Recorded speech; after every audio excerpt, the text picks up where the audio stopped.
মাথা খারাপ। বলছে কেন? বলছে মসজিদুল হারাম থেকে মসজিদুল আকসা এদিকে যাওয়া সম্ভব নাকি রাত্রের কিছু অংশের মধ্যে?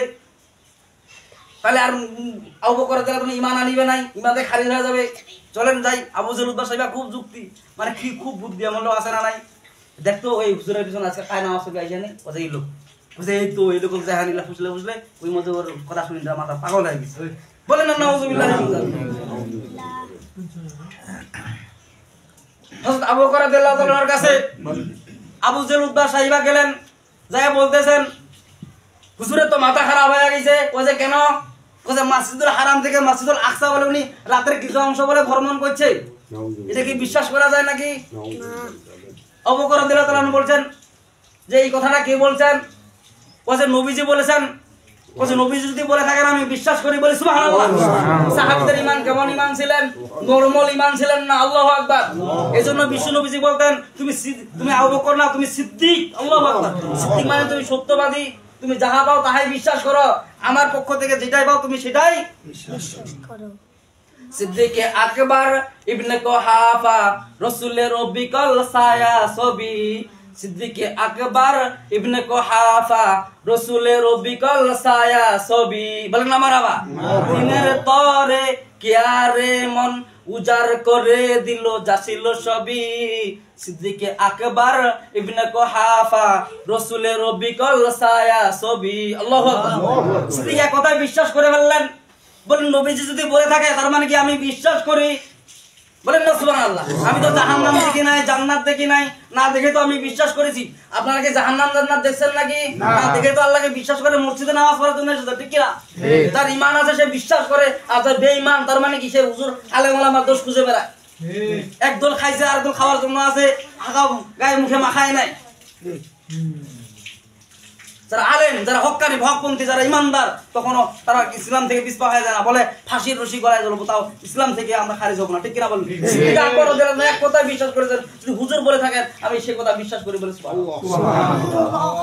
এখন আবু জেহেল তো কোনো রাস্তা খুঁজে পায় না। উত্তর সাহিবা বলছে হুজুরকে তো দমন করা গেল নাই, সিদ্দিক তো ইমান আনে ফেলাই, বিশ্বাস করে ফেলাই।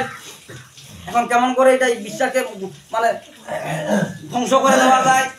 বলছে কি কথা একটা বুদ্ধি মাথা হচ্ছে, মানে ওদের তো বুদ্ধি কাজ করে। শয়তান যে ওই ইনজেকশন দেয়, শয়তান কয়ে যায় এই তুই করতে পারবেন, তার মানে কি? কিছু মুরব্বী আছে কোরআনের কাছে যায় না, ওই কোরআন বাদ দিয়ে আনে, ওর কাছে দৌড়ায়, ওর কাছে দৌড়ায়, এই নেতা ওর কাছে দৌড়ায়। এমন লোক আছে না নাই? হ্যাঁ, ভারতের সহযোগিতা দরকার কিন্তু কোরআনের সহযোগিতা দরকার নাই, এমন লোক আছে না নাই? সহযোগিতা দরকার আছে। শয়তান কয়ে আরে বুদ্ধি খুঁজে পাই না, কয়ে কে? তোমার হুজুরক জিজ্ঞাসা করিস তো বাইতুল আকসা যে দেখা যাচ্ছে, বাইতুল আকসা বলিস তো কয়টা দরজা আছে, কয়টা জানালা আছে, আছে না নাই? বেখাপ্তা প্রশ্ন করে, এই তো হুজুরও আটকা গেছি, এইবার ছক্কা মারা দেওয়া যাবে। বাস মসজিদে যায় নবীজি জিজ্ঞাসা করতে যে হুজুর আপনি যে বাইতুল আকসা মুকাদ্দাস দেখে যাচ্ছেন, বলেন তো জানলা কয়টা, দরজা কয়টা? কেউ কারো বাসায় মেহমান খাতে গেলে কি দরজা জানলা কোন আওয়াজ যায়? না। কেমন একটা অবাস্তব প্রশ্ন।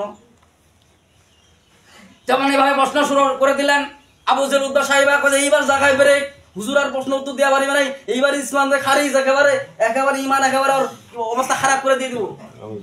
বলেন না নাউজুবিল্লাহ। আমি লিডার, আমি আমার নেতৃত্ব চলবে, আমি সব মানে মাতাব্বরি চলবে আমার। যখন এইভাবে প্রশ্ন করা শুরু করে দিয়ে দিলেন, আল্লাহ রাসূল গমগিনের মধ্যে পড়ে গেলেন। আল্লাহু আকবার।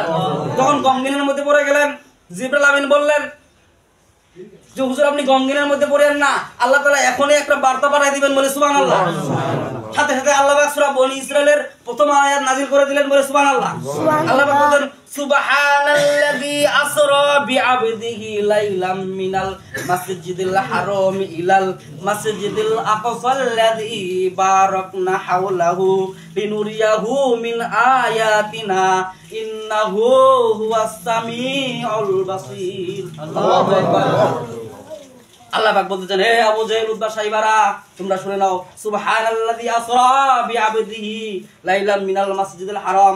হে আবু জেহেলের গোষ্ঠীরা, হে উদ্বা সাহেরা তোমরা শুনে নাও, সুবহানাল্লাযী ওই আল্লাহর অতি পবিত্র দিয়া বর্ণনা করতেছি, আসরা বিআবদিহি লাইলাম মিনাল মাসজিদিল হারাম, যে আল্লাহ ভ্রমণ করেছেন মসজিদুল হারাম থেকে আকসা, সেই আল্লাহ আমি আল্লাহ বর্ণনা করতেছি, বলি সুবহানাল্লাহ। আল্লাহ বলতেছেন সুবহানাল্লাযী আসরা বিআবদিহি লাইলাম মিনাল মাসজিদুল হারাম, আমি আল্লাহ আমার বান্দাকে আমি মসজিদুল হারাম থেকে মসজিদুল আকসা পর্যন্ত ভ্রমণ করেছি তোর কোনে পেটা পেটা পেটা থাকো। আমি আল্লাহ অসাধ্যকে সাধ্য করতে পারি, ঠিক কিনা বলেন? অস্বাভাবিককে স্বাভাবিক করতে পারি, ঠিক কিনা বলেন? পারে না? না পারে? বছরকে বছর যায়, স্বামী স্ত্রী আছে, সন্তান হয় না, এর ওষুধ খায় ওর ওষুধ খায়, কাম হয় না, আছে না নাই? আবার কাউকে সন্তান দেয়, সন্তান ডিনাই করে ফালাই দেয়, সন্তানের মহব্বতেই বুঝে না, এমন লোক আছে না নাই?